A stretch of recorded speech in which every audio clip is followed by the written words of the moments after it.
change or chained, berubah atau terbelenggu.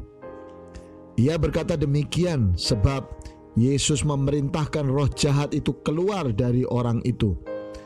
Karena sering roh itu menyeret-nyeret dia, maka untuk menjaganya ia dirantai dan dibelenggu.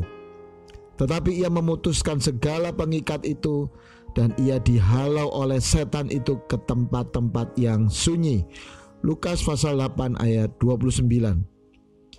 Kita pasti pernah mendengar kisah mengenai seekor anak gajah yang salah satu kakinya diikat sebuah rantai kecil pada sebuah kayu.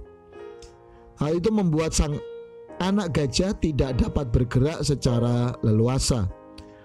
Baru bergerak sedikit, mungkin hanya 3-5 meter, maka kakinya akan tersangkut.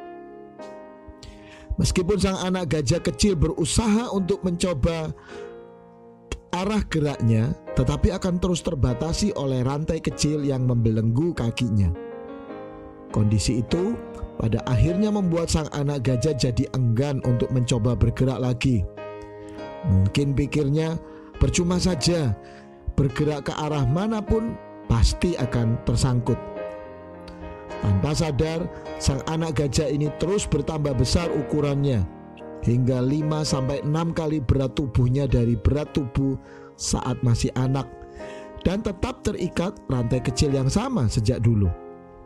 Namun yang mengherankan adalah, meski berat dan kekuatan sang gajah ini telah menjadi sangat besar, namun tetap tidak berusaha melepaskan diri dari belenggu rantai kecilnya.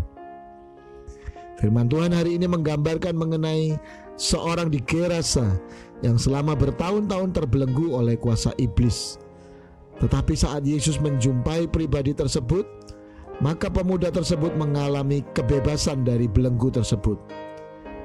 Berapa banyak kita hari ini merasa diri kita terbelenggu, yang mengakibatkan seluruh potensi dan rencana Allah dalam hidup kita tidak dapat dipergunakan semestinya. Belenggu ini bisa berupa dosa atau kegagalan masa lalu, atau belenggu identitas diri yang buruk yang membuat diri kita merasa minder, malu, dan tidak layak. Atau belenggu kemiskinan, kebodohan. Belenggu lain juga bisa berupa kebiasaan buruk yang begitu mengikat hidup kita.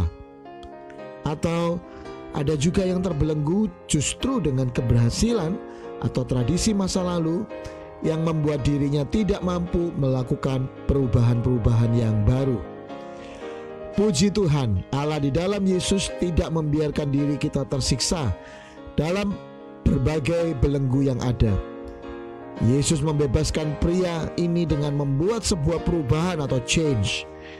Ia memindahkan kuasa kendali si jahat ini ke para babi yang berada di sana.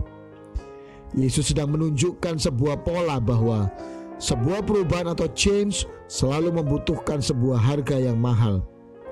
Yesus rela membebaskan pria tersebut sekalipun berakibat sejumlah besar babi yang nilainya pasti sangat besar. Bagaimana dengan kita?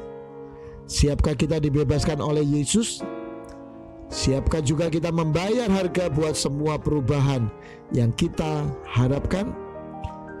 Perubahan bukanlah perubahan sampai terjadinya perubahan.